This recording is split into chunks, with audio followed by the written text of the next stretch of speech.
काजल और अंगद शादी करके बहुत खुश होते हैं।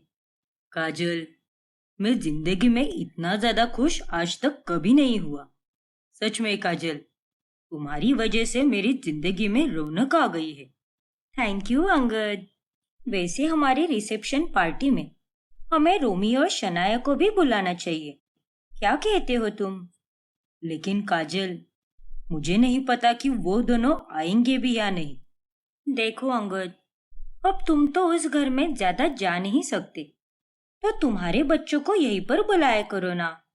मैं तुम्हें अपने बच्चों से अलग नहीं करना चाहती और मुझे पूरा यकीन है कि वो दोनों जरूर आएंगे। फिर काजल और अंगद मिलकर रोमी और शनाया को रिसेप्शन पार्टी में इनवाइट करने जाते हैं। लेकिन तभी रोमी बहुत गुस्सा हो जाता है और वो काजल पर चिल्ला पड़ता है। अरे क्यों आई हो आप यहाँ पर?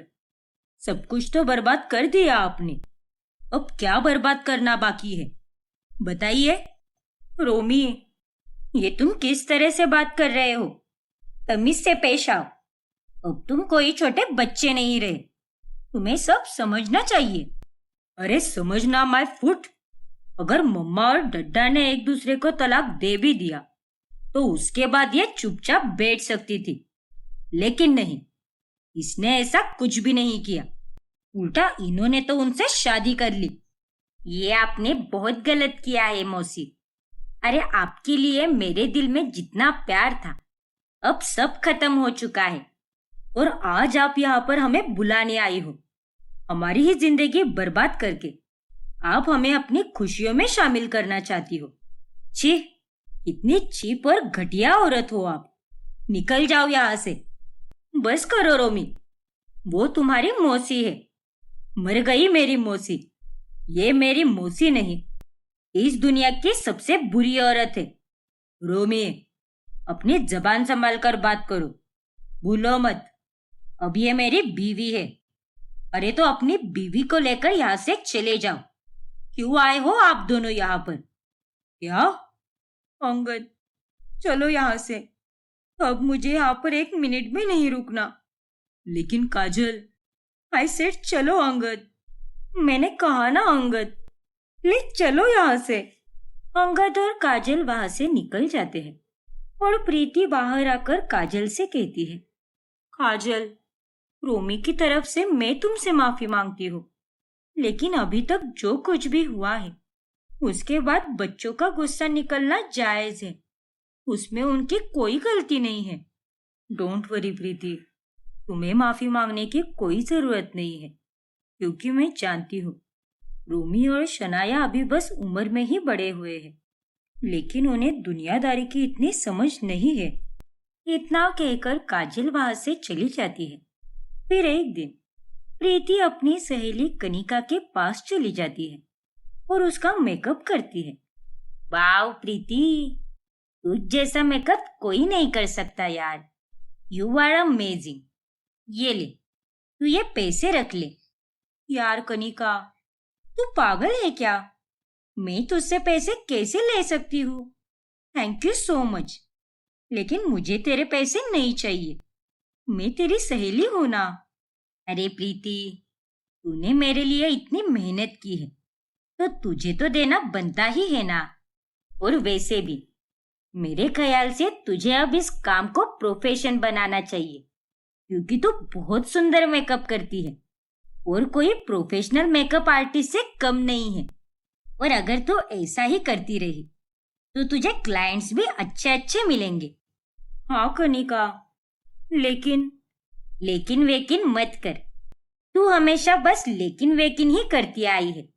चल, परसों तू यहाँ पर आ जा और मेरी वीडियो बना और उस मेकअप वाले वीडियो को सोशल मीडिया पर पोस्ट कर दे। फिर देखना कैसे क्लाइंट्स मिलने लगेंगे तुझे। देख प्रीति, अब तेरा तलाक हो चुका है। तुझे अब अपने लिए जीना होगा, इसीलिए अपने पैरों पर खड़ी रह और जी ले अपनी जिंदगी। Thank you so much Kanika, कितना मोटिवेट करती है तू। मुझे सच में इसकी जरूरत थी। फिर कनिका के कहने पर प्रीति अब अपना सोशल मीडिया पेज ओपन करती है और वो वहां पर अलग अलग लड़कियों का मेकअप करके उसके वीडियोस पोस्ट किया करती है, जिससे उसे धीरे धीरे ही सही लेकिन क्लाइंट्स मिलने लगते हैं। फिर एक दिन, मम्मा, मुझे ट्रिप पर जाना है और मेरे सभी दोस्त भी जा रहे हैं, तो मुझे प्लीज 7,000 रुपए दीजिए ना। और हाँ, मुझे 2,000 एक्स्ट्रा देना। ट्रिप के लिए शॉपिंग भी करनी है मुझे। हम गोवा जा रहे हैं ना, तो वहां पहनने लायक कपड़े खरीदने हैं। नहीं शनाया, तुम किसी भी ट्रिप पर नहीं जा सकती। क्या? लेकिन क्यों मम्मा? अरे क्यों मतलब? अब क्या तुम कोई छोटी बच्ची हो क्या? कॉलेज जा रही हो तो अपनी पढ़ाई पर ध्यान दो और अपना करियर बनाओ। तुम्हारे पॉप्स मुझे इतने पैसे नहीं देते जिसमें तुम्हारे ये एक्स्ट्रा और फिजूल के खर्चे निकल जाए, और मैं उनसे पैसे मांग भी नहीं सकती। इसीलिए चुपचाप घर पर बैठो। ठीक है मम्मा, जैसा आपको हो। अरे प्रीति बेटा, तुम्हें अगर पैसों की जरूरत है तो मुझसे मांगो ना। मेरे पास तो पेंशन के कितने पैसे पड़े हैं। नहीं पापा जी, मैं मैनेज कर लूंगी। रोमी बेटा, तुम भी अब कोई ज्यादा सैलरी वाली जॉब ढूंढ लो। वैसे भी तुम्हें अभी काम करते हुए 1 साल हो चुका है और तुम्हारे पास अच्छा खासा एक्सपीरियंस है। ठीक है मम्मा, मैं जरूर ट्राई करूंगा। हाँ बेटा, अब हमें साथ मिलकर ही सब संभालना है। तुम्हारे पापा के जाने के बाद सब कुछ एकदम बिखर चुका है, लेकिन बिखरी हुई चीजें समेटी भी जा सकती है। मेरा मेकअप का काम भी अभी अभी शुरू हुआ है। बस थोड़े ही महीनों की बात है, फिर मुझे भी अच्छे खासे क्लाइंट्स मिलेंगे और तब मैं भी ज्यादा पैसे कमा पाऊंगी। वही दूसरी तरफ अंगद जब काजल के हाथ का बना खाना खाता है, तभी क्या हुआ अंगद? बताओ ना, कैसे बने हैं ये छोले भटूरे? मुझे अच्छे से पता है ये तुम्हारे फेवरेट है, इसीलिए मैंने खास तुम्हारे लिए बनाया है। हाँ काजल, अच्छे बने हैं। अरे अच्छे बने हैं तो खाओ ना फिर। इतने धीरे धीरे क्यों खा रहे हो? वो काजल, सच कहूँ तो मुझे ये इतने पसंद नहीं आए, क्योंकि इनका स्वाद वैसा नहीं है जैसे प्रीति बनाया करती थी। उसके हाथ के खाने का स्वाद ही कुछ और था। ये सुनकर काजल को बहुत बुरा लगता है। देखो अंगद, अगर तुम्हें ये डिश पसंद नहीं आई तो मैं इसे अच्छे से बनाना सीख लूंगी, लेकिन मेरे सामने प्रीति की तारीफ भी मत करो। अरे लेकिन मैंने उसकी तारीफ थोड़ी ना की है। एक ही बात हुई ना अंगद। मैं जानती हूँ तुम उसके साथ इतने सालों से रहते आ रहे हो और तुम्हें उसके हाथ का खाना खाने की आदत हो गई है, लेकिन अब तुम्हें इस बारे में भी सोचना चाहिए कि मुझे कैसा लगेगा। अरे बाबा, मेरे कहने का वैसा वैसा बिल्कुल नहीं था। अब तुमने मेरे लिए इतने एफर्ट्स लिए, इतनी मेहनत की, वही मेरे लिए काफी है। और ये डिश भी सच में अच्छी बनी है। ठीक है अंगद। फिर एक दिन रोमी अपनी गर्लफ्रेंड ईशानी से मिलने जाता है। ईशानी, कैसी हो तुम? सॉरी यार, मैं तुम्हें इतने दिनों से मिला ही नहीं।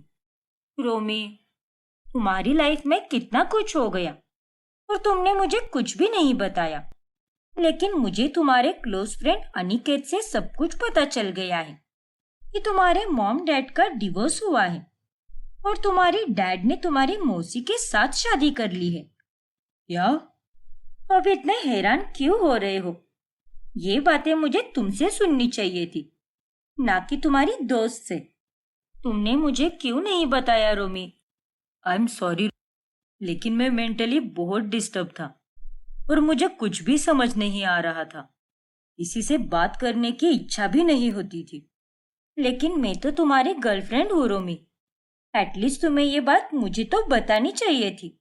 खैर, जो हुआ सो हुआ, लेकिन मैं आज तुम्हें कुछ बताना चाहती हूँ कि आज ही हमारी आखिरी मुलाकात है। क्या? ये तुम क्या बकवास कर रही हो ईशानी? हाँ रोमी, जिस रिश्ते का कोई भविष्य नहीं है, मैं उसे आगे नहीं बढ़ाना चाहती हूँ। कल को जब मेरे मॉम डैड को पता चलेगा कि तुम्हारे मॉम डैड तलाकशुदा है, तो वो दोनों हमारी शादी के लिए कभी नहीं मानेंगे। और मेरे डैड तो ये भी सोचेंगे कि जैसे बाप ने किया वैसे ही बेटा भी करेगा। इसीलिए मैं आज के बाद तुमसे कभी नहीं मिलूंगी। क्या? लेकिन तुम ऐसे सोच भी कैसे सकती हो? प्लीज ईशानी, ऐसा मत करो। मुझे छोड़कर मत जाओ। आज तो मैं इस मोड़ पर खड़ा हूँ जहाँ पर मुझे तुम्हारे साथ की बहुत जरूरत है। प्लीज ईशानी, मेरे पास रहो। सॉरी रोमी, लेकिन हम दोनों अब कभी एक नहीं हो सकते। रोमी ईशानी को रोकने की बहुत कोशिश करता है, लेकिन वो उसे छोड़कर चली जाती है। ऐसे ही एक दिन जब काजल मार्केट में शॉपिंग करने गई होती है, तब वहां पर मौजूद दो औरतें आपस में चुगली करने लगती है। हाय हाय, ये देखो, ये तो प्रीति की बहन है ना। क्यूरी, तू ही है ना जिसने अपनी ही बहन का घर तोड़ा है? अरे शर्म नहीं आई क्या तुझे ऐसा करते हुए? मूर्ख अंगद, अपनी ही साली को घरवाली बना लिया इसने तो। अरे तुम दोनों जैसे लोग इस समाज में रहने लायक ही नहीं हो। अपनी ही बहन की खुशियां खा गई तू। देखना, तू भी कभी खुश नहीं रह पाएगी। उन दोनों की ये कड़वी बातें सुनकर काजल बहुत दुखी हो जाती है और वो घर जाकर अंगद के सामने बहुत रोती है। अंगद, सभी लोग मुझे इतना बुरा क्यों कह रहे हैं? जिसको देखो वो बस मुझे ही ताने दे रहा है, बुरा भला बोल रहा है, और उनकी बातें मुझे बहुत चुभ रही है। अंगद, देखो काजल, तुम्हें लोगों की बातों पर ध्यान देने की कोई जरूरत नहीं है। अब लोगों का वही काम होता है, कुछ ना कुछ बोलते ही रहते हैं। और मैं हूं ना तुम्हारे पास, तो तुम्हें दुनिया वालों की क्या जरूरत है? जिसे जो कहना है कहने दो। हम दोनों जानते हैं कि हमारा प्यार और हमारा ये रिश्ता कितना सच्चा है। सही कहा ना मैंने? हाँ अंगद। ऐसे ही एक रोज शनाया फोन पर उसकी सहेली के मॉम डैड की फोटोज देखती है और वो देखकर उसे बहुत दुख होता है। दादाजी, काश मॉम डैड भी एक साथ होते और हमारी परफेक्ट फैमिली कभी नहीं टूटती। कुछ दिनों बाद मॉम डैड की एनिवर्सरी आने वाली है और उनके लिए मैंने बहुत कुछ प्लान किया था, लेकिन अब वो दोनों एक ही नहीं रहे। कितनी अनलकी हूं मैं। ना मेरे बच्चे, ऐसा नहीं बोलते। देखो बेटी, अब जो हुआ सो हुआ, उसे हम ठीक तो नहीं कर सकते ना, तो उसे लेकर क्यों रोना है तुम्हें? जितना रोना है एक बार में ही रो लो, फिर वापस से कभी मत रोना। मैं जानता हूं कि ये सब करना बहुत कठिन है, लेकिन जीवन में आगे बढ़ना ही जीवन का सत्य है। इसीलिए दुखी मत हो बेटा, और सब कुछ भूलकर ही ना सही, मगर नजरअंदाज करके आगे बढ़ो, वरना ऐसे ही रो रो कर तुम अपनी तबीयत और वक्त को बर्बाद करोगी। अंगद और प्रीति के तलाक के कारण बच्चों की लाइफ पर बहुत बुरा असर होने लगता है। रोमी भी अब रात में शराब पी कर आने लगता है। रोमी बेटा, ये सब क्या है? अगर तू ही ऐसा करेगा तो इस परिवार को कौन संभालेगा? तो फिर मैं क्या करूं दादाजी? इतनी हैप्पी और अच्छी फैमिली थी हमारी, लेकिन पापा के एक फैसले की वजह से सब कुछ खत्म हो गया। ईशानी भी मुझे छोड़कर चली गई और मुझे कोई अच्छी जॉब भी नहीं मिल रही। सब खत्म हो चुका है दादाजी। ना बेटा, ऐसे हार मानने से कुछ नहीं होगा। तुम्हें हिम्मत बांधनी होगी। तुम्हारी माँ को तुम्हारी बहुत जरूरत है। उस बेचारी के मन पर कितनी चोट लगी है, लेकिन फिर भी वो हालातों से लड़कर आगे बढ़ने की पूरी कोशिश करती है। तो फिर तुम क्यों नहीं कर सकते? आपने सही कहा दादाजी, कल से मैं शराब बिल्कुल नहीं पीऊंगा, लेकिन आप प्लीज मम्मा को कुछ भी मत बताना। ठीक है बेटा, लेकिन अगर तू कल से शराब पीकर आया तो मुझसे बुरा और कोई नहीं होगा। फिर एक दिन काजल और अंगद दोनों साथ में लंच करने गए होते हैं। तभी अचानक से अंगद को प्रीति का कॉल आता है। प्रीति का कॉल? हाँ प्रीति, बोलो। अंगद, जहां पर भी हो जल्दी से शनाया के कॉलेज पहुंचो। क्या? लेकिन क्यों प्रीति, क्या हुआ है? पता नहीं अंगद, लेकिन उसके कॉलेज से प्रिंसिपल का फोन आया था और उन्होंने हमें जल्दी से बुलाया है। मैंने उनसे वजह भी पूछी, लेकिन उतने में कॉल कट हो गया। देखो प्रीति, तुम घबराओ मत, मैं अभी वहां पर पहुंचता हूँ। क्या हुआ अंगद, क्या बात है? अरे काजल, मैं शनाया के कॉलेज जा रहा हूँ, शायद कुछ हुआ है वहां पर। ओह गॉड अंगद, मैं भी तुम्हारे साथ चलती हूँ। नहीं काजल, तुम्हें वहां पर आने की कोई जरूरत नहीं है, क्योंकि प्रीति भी आ रही है वहां पर। और तुम्हें अगर शनाया ने देख लिया तो वो वापस गुस्सा हो जाएगी। ठीक है अंगद। फिर अंगद रेस्टोरेंट से निकल जाता है। अब आगे कहानी में क्या होगा जानने के लिए हमारा अगला एपिसोड देखना ना भूलें। और अगर आपने हमारे चैनल को सब्सक्राइब नहीं किया है तो अभी सब्सक्राइब कीजिए और बेल आइकॉन दबाना ना भूलें। गोपिका की दो बहुएं होती हैं, बड़ी बहू आरती और छोटी बहू बेला। गोपिका का छोटा बेटा कौशल 1.5 साल पहले ही गुजर चुका होता है, लेकिन एक विधवा होने के बाद भी बेला के हाव भाव काफी रंगीले और बेबाक होते हैं। एक दिन बेला जब सब्जी खरीदने मार्केट जाती है, तभी भैया, ये हरी सब्जियां फ्रेश तो है ना? अरे बेला जी, आप ना हमको भैया मत बोला कीजिए, हमको बहुत तकलीफ होती है। आप तो हमें बल्लू कहकर पुकारो, सच में मजा ही आ जाएगा, कसम पैदा करने वाले की। अच्छा जी, ऐसी बात है क्या? आप तो बड़े ही बदमाश हो बल्लू जी। हाय, अच्छा चलिए, अब ये नौटंकी बंद कीजिए और बताइए, ये सब्जियां फ्रेश तो है ना? सवाल ही नहीं उठता बेला जी, आपके लिए मैंने फ्रेश सब्जियां लाई है, क्योंकि आप जब ये फ्रेश सब्जियां खाओगी तभी तो आपके गोरे गोरे मुखड़े से ये मोहल्ला खिल उठेगा। क्यों बेला जी, सही कहा ना? हाँ बल्लू जी, आपने तो एकदम सही कहा। अब क्या करूं, मैं तो हूँ ही ऐसी, जिधर भी जाती हूँ उधर आग लगा देती हूँ। एकदम सही कहा बेला जी। वहां पर खड़ी औरतें अब बातें बनाने लगती हैं और उतने में वहां पर गोपिका भी आ जाती है और वो बेला को इस तरह से सब्जी वाले के साथ बतियाते देखकर गुस्से से लाल पीली हो जाती है। वैसे बल्लू जी, आप यहाँ सब्जियां बेचने आते हो या फिर मुझसे फ्लर्ट करने? मुझे तो आपकी घरवाली से शिकायत करनी पड़ेगी। काश बेला जी, काश आप ही मेरी घरवाली होती तो क्या आलम होता। तुम्हारे सपनों में। चलो अब जल्दी से सब्जियां दो मुझे। अरे ओ लप्पू सी शक्ल वाले नालायक आदमी, मेरी बहू के साथ ऐसे बात करेगा तू? रुक, तेरी तो आज खैर नहीं। फिर गोपिका अपनी चप्पल उतार कर उस सब्जी वाले बल्लू की खूब कुटाई करती है और वो उसे कहीं का नहीं छोड़ती। फिर उसके बाद में वो सबके सामने बेला को भी थप्पड़ मारती है। माँ जी, आपका दिमाग खराब हो गया है क्या? ये सब आप क्या कर रहे हो? तू घर चल, तभी तुझे बताती हूँ। चल घर पर। लेकिन माँ जी, गोपिका बेला का हाथ पकड़कर उसे खींचते हुए अपने घर लेकर जाती है, जहाँ पर जेठ अविनाश और जेठानी आरती मौजूद होती है। माँ जी, ये आपने अच्छा नहीं किया। आपने मुझे सबके सामने मारकर मेरी इज्जत की धज्जियां उड़ाई है।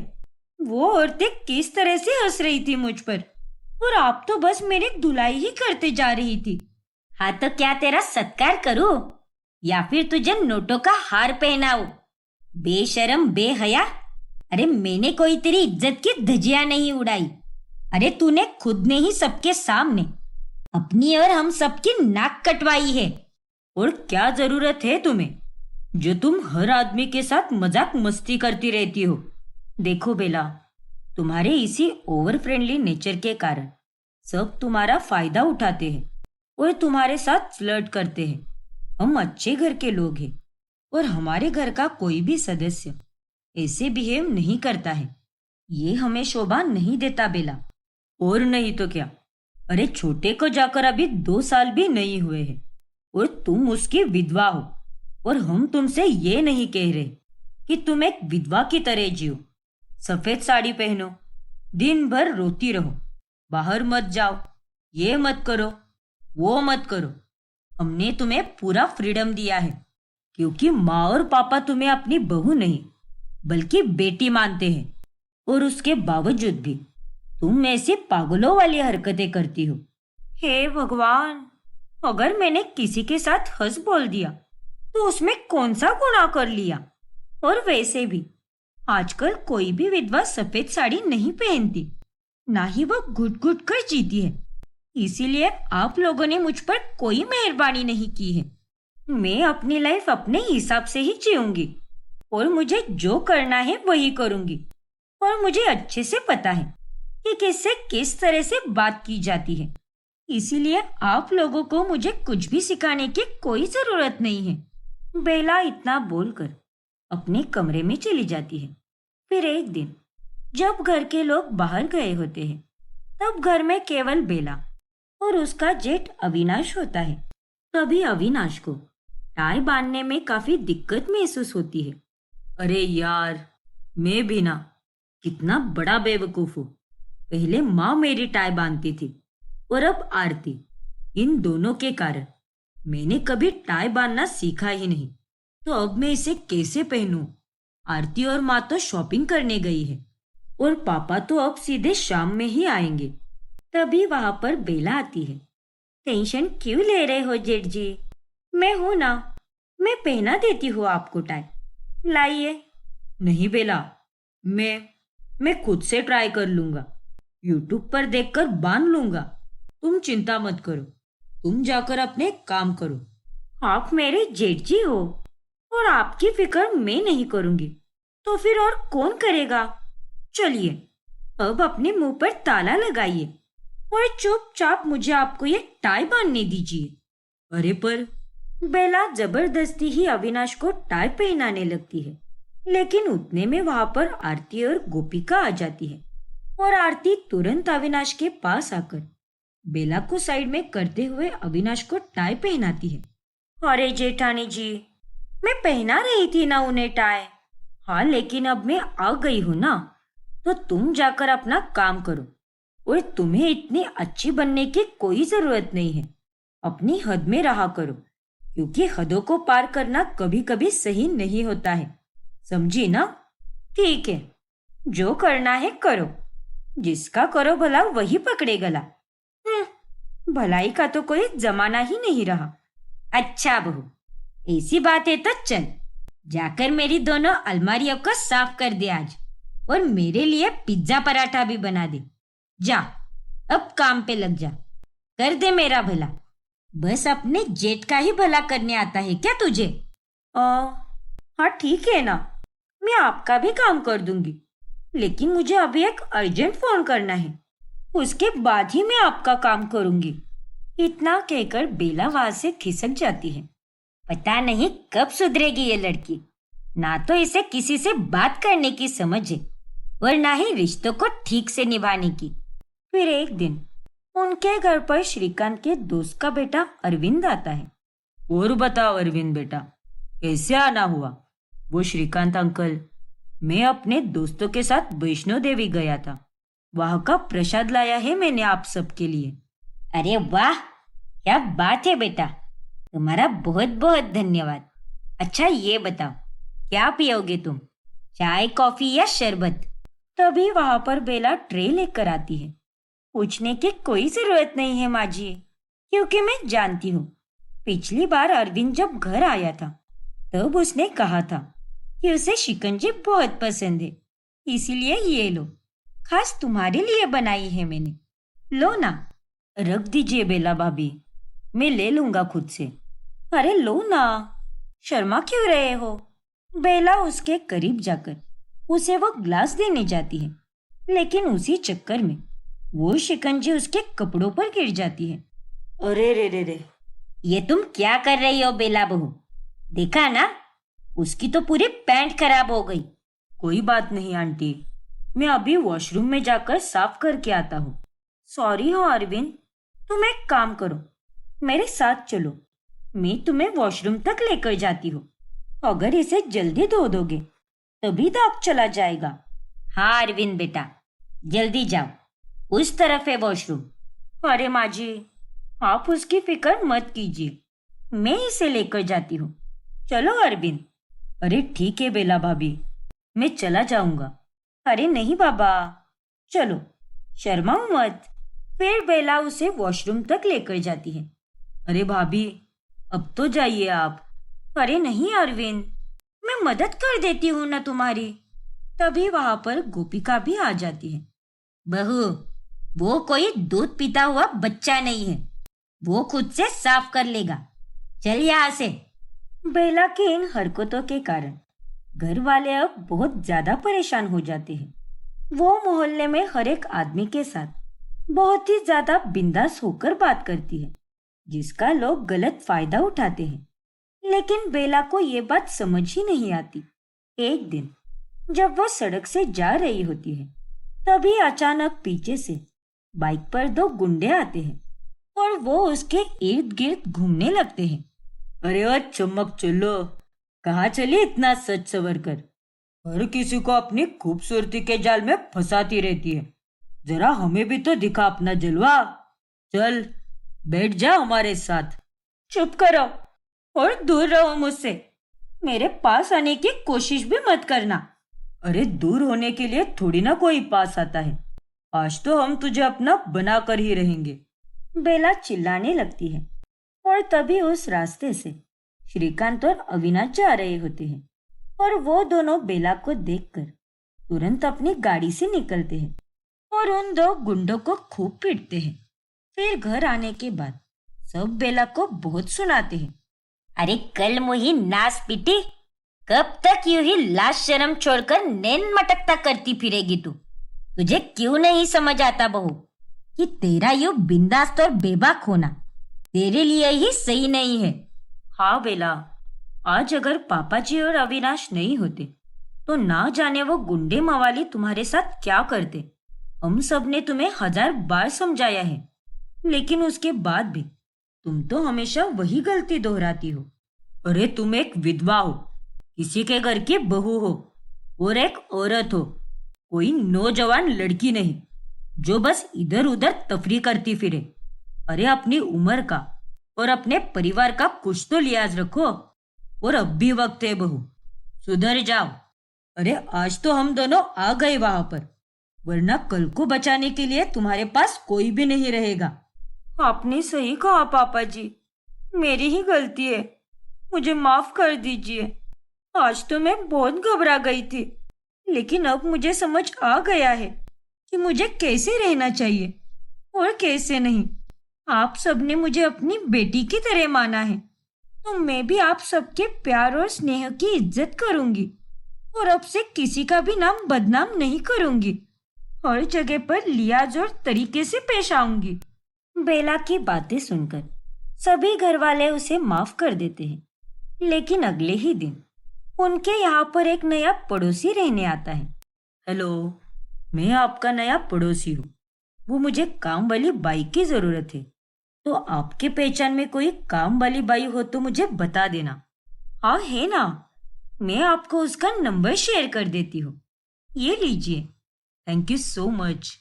और मैं उसे शाम को आपके घर पर लेकर आती हूँ। और आपको और कोई मदद चाहिए तो मुझे बता देना, शर्माने की कोई जरूरत नहीं है। जी जी, थैंक यू सो मच। मुझे तो बस इतनी ही मदद चाहिए थी। अरे शर्माइए मत, बिंदास बोलिए, मैं आपकी कोई भी मदद कर सकती हूँ। वैसे आप अकेले रहते हो क्या? मैं जब भी कोई अच्छा खाना बनाऊंगी तब आपको लाकर दिया करूंगी। अब आप हमारे नए पड़ोसी बन गए हैं, तो आपके काम हम नहीं आएंगे तो कौन आएगा? जी जी, लेकिन इतनी तकलीफ करने की कोई जरूरत नहीं है। Thank you. अरे थैंक यू मत बोलिए, पड़ोसी पड़ोसी दोस्त होते हैं। और दोस्ती में no sorry and no thank you. Bela फिर से शुरू हो जाती है और ये देखकर उसके घर वाले अपना सिर पकड़ लेते हैं। ये लड़के कभी नहीं सुधरने वाली। ये कहानी है बहुरानी पारुल की, जो इंटरनेट पर ट्रेंडिंग चल रहा होता है। ये उसे फॉलो करती है और उससे अपने आसपास के लोगों के नाक में दम कर देती है। अरे पारुल बहू, खाना बना कि नहीं? सभी इंतजार कर रहे हैं। हाँ माँ जी, सब कुछ तैयार है। डाइनिंग टेबल पर मैंने सब खाना रखा है। आप सभी लोगों को बुलाइए। चलिए खाना खाते हैं। फिर घर के सभी लोग वो खाना खाने लगते हैं। तब उन्हें पता चलता है कि वो खाना तो नकली खाना है। अरे रे रे, मेरा दांत टूट गया। आह! बहू, ये क्या नौटंकी है? मोए मोए मोए मोए। भाभी, ये क्या मोए मोए कहकर पागलों की तरह नाच रही हो? ओफो छावी, तुम भी ना, इस नए जनरेशन की होकर भी तुम्हें ये वाला ट्रेंड नहीं पता। अरे मोए मोए का ट्रेंड बहुत चल रहा है और किसी ट्रेंड को फॉलो करने के लिए पारुल कभी पीछे नहीं रहती। अरे इस फालतू के ट्रेंड के चलते तुमने हम सबके साथ इतना भद्दा मजाक किया। अब देखो, तुम्हारे इस नकली खाने की वजह से पापा का दांत टूट गया। अरे मिथिल, पापा जी का दांत नहीं टूटा है, बल्कि पापा जी के दांतों का तो मोए मोए हो गया। मोए मोए मोए मोए। बस कर बहू, और जा, जल्दी से सबके लिए असली खाना लेकर आ, और ये घटिया खिलौने वाला खाना तू ही खा। नालायक कहीं की, सत्यानाश हो तेरा। मेरे पति के दांत तोड़ दिए। पारुल को किसी की बात का कोई फर्क नहीं पड़ता। लोगों का मोए मोए करने में उसे बहुत ही मजा आता है और वो अपना ये ट्रेंड जारी रखती है। एक दिन ननन छावी की सहेलियां घर पर आती है। अरे वाह छावी, क्या टेस्टी खाना है। हाँ गाइज, ये खाना मेरी भाभी ने बनाया है और वो बहुत ही अच्छी कुकिंग करती है। लेकिन पारुल भाभी, आप इतना अच्छा और स्वादिष्ट खाना कैसे बना लेती हो? हाँ भाभी, हमें भी तो बताओ। अरे तुम दोनों ये क्या पूछ रही हो? मैं तो अपने हाथों से खाना बनाती हूँ। हाँ, वो बात तो अलग है कि तुम लोगों के पास हाथ होकर भी तुम लोग मेरे जैसा अच्छा खाना नहीं बना पाती। क्या? मोए मोए मोए मोए। हे भगवान, भाभी, आप तो सच में पागल हो। चल छावी, हम नहीं रुकेंगे यहाँ। तेरी भाभी ने हमारा मोए मोए कर दिया। अरे लेकिन मेरी बात तो सुनो। छावी की सहेलियां चली जाती है और फिर छावी पारुल पर बहुत गुस्सा होती है, लेकिन पारुल अपनी हरकतों से बाज नहीं आती। फिर एक दिन, ओफो, ये सुडोकू की पहेली मुझसे सुलझ ही नहीं रही। मिथिल, मेरे लिए इस पहेली को सुलझा दो ना। लेकिन एक मिनट, मैं भी कितनी बेवकूफ हूँ। तुमसे तो ये होगा भी नहीं, क्योंकि उसे सुलझाने के लिए तो दिमाग लगता है और तुम्हारे पास तो दिमाग ही नहीं है। मोए मोए मोए मोए। पारुल, बंद करो अपना ये मोए मोए। इरिटेट होने लगा है अब मुझे। दिन रात बस सबका मोए मोए करती रहती हो, कभी ये तो कभी वो। बस ट्रेंड्स को फॉलो करने में ही सारी जिंदगी बिता रही हो अपनी। बाकी काम तो तुम्हें कुछ आते ही नहीं है। लगी ना मिर्ची, तुम्हारा तो मोए मोए कर दिया मिथिल। हाय मेरा बेचारा पतिदेव। फिर एक रोज, अरे बहू, वो गली नंबर 2 की चंपा है ना, उसकी बेटी जो तुम्हारी सहेली है, उसका एक्सीडेंट हो गया है बेटा। जरा उससे बात कर ले, उसे अच्छा लगेगा। चंपा मेरी अच्छी सहेली है। ठीक है माँ जी, लगाइए उन्हें फोन। जैसे ही कामिनी चंपा की बेटी को फोन मिलाती है, तभी मोए मोए मोए मोए मोए मोए मोए मोए। अरे ये तुम क्या बकवास कर रही हो? अरे तुम्हारा एक्सीडेंट नहीं बल्कि मोए मोए हो गया है। सॉरी यार। कैसी है तू? आज के बाद यहाँ पर फोन मत करना। तुम्हारा दिमाग सच में घुटनों में है पारुल। नालायक कही की। अरे नालायक करमजली, थोड़ी सी तो शर्म कर। इन गंभीर हालात में भी तुझे मोए मोए सूझ रहा है। ऐसे दूसरों की भावनाओं को ठेस पहुंचाकर तुझे क्या मजा आता है? माँ जी जस्ट चिल। इतना मत चिल्लाइए वरना आपका बीपी हाई हो जाएगा और फिर आपका भी बड़े वाला मोए मोए हो जाएगा। कल मुही कही की, चाहे लाख समझा दो इसे, लेकिन इस कुतिया की दुम तो टेढ़ी की टेढ़ी ही रहेगी। ऐसे ही एक दिन, मिथिल एक बात बता, तुम शादी के पहले तो रोज मंदिर जाया करते थे और भगवान में कितना मानते भी थे, लेकिन अब क्या हो गया तुम्हें? हाँ पारुल, ये सच है कि शादी के पहले मैं भगवान में बहुत मानता था और रोजाना मंदिर भी जाया करता था, लेकिन फिर मेरी शादी तुमसे हो गई और मेरा भगवान से भरोसा ही उठ गया। मोए मोए मोए मोए। बड़ी आई थी मेरे दांतों का मोए मोए करने वाली। अभी देख, आज तो तेरा ही मोए मोए हो गया। अरे ये क्या, आप लोगों ने तो आज मेरा ही मोए मोए कर दिया। पारुल की ननंद छावी एक मेकअप आर्टिस्ट होती है। एक दिन पारुल उसके पास जाकर कहती है, अरे छावी, बहुत दिन हो गए यार, हम दोनों ने ठीक से बात भी नहीं की। तुम तो आजकल बस अपने काम में ही व्यस्त रहती हो। क्या करूं भाभी, अब इतने सारे ऑर्डर्स आ रहे हैं मेकअप के। शादी का सीजन शुरू हो गया है ना, इसीलिए। हाँ वो तो है। बाय द वे, तुम खुद के चेहरे पर रोज मेकअप तो लगाती हो ना? हाँ भाभी, मैं कोई भी नया प्रोडक्ट पहले खुद पर लगाती हूँ, फिर जाकर बाकी लोगों पर इस्तेमाल करती हूँ। लेकिन छावी, तुम इतना मेकअप क्यों करती हो? ओ अच्छा, तुम्हारी तो शक्ल ही नहीं है ना, तो मेकअप करना तो बनता ही है। मोए मोए मोए मोए।